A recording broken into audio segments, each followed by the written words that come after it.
So here we have the Nissan Qashqai on a 68 plate. So we're going to start off firstly by showing you around the outside of the car, and then we'll hop in and run through some of the controls on the inside of it. From the outside you can see it's a 5-door car with alloy wheels and tinted windows. We're going to start off inside the boot space first of all.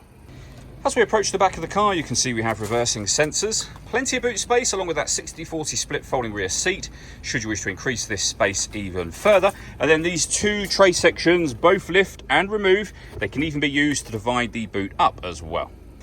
Okay, so we're just going to work our way back around to the front of the car, and then we'll hop in. And as I mentioned, we'll run through some of the controls on the inside of it from there. Just briefly before we climb in, I think it's well worth seeing the interior from this exterior point of view. There's plenty to run through on the dashboard, so let's hop in and we'll do that now. The last thing I wanted to mention is the panoramic glass roof. There is a sunblind that will open all the way to the back of the rear seats, as you can see. That lets in a huge amount of extra light to this cabin area.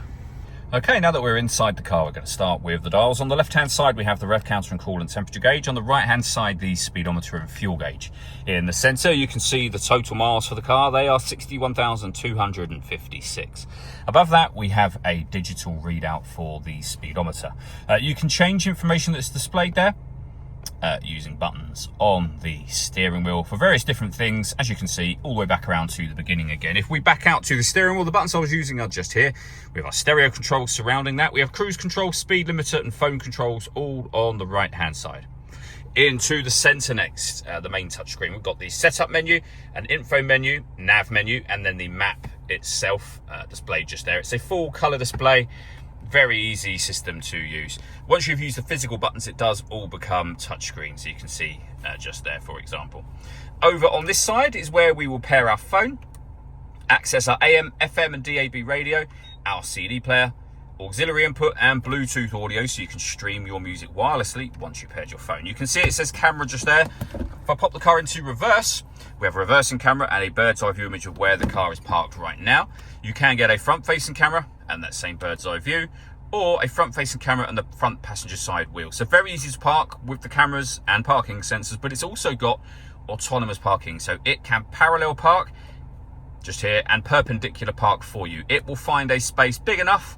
It will tell you when it's found one, and then it will do the steering of the car for you. We've got dual zone climate control. You can adjust the passenger and driver temperature. You can increase and decrease the fan speed. You can determine what direction you'd like the air distributed in. When you're happy with those settings, set your air conditioning on. Same button to turn it off, or hit auto. The car will now take full control for you to maintain the temperatures that you've asked for. Any manual adjustment will take auto off straight away for you. Below that, 12-volt charging socket, electronic handbrake with an auto hold function, the gear lever for the 6-speed manual gearbox, 2 cup holders, and then passenger and driver heated seats.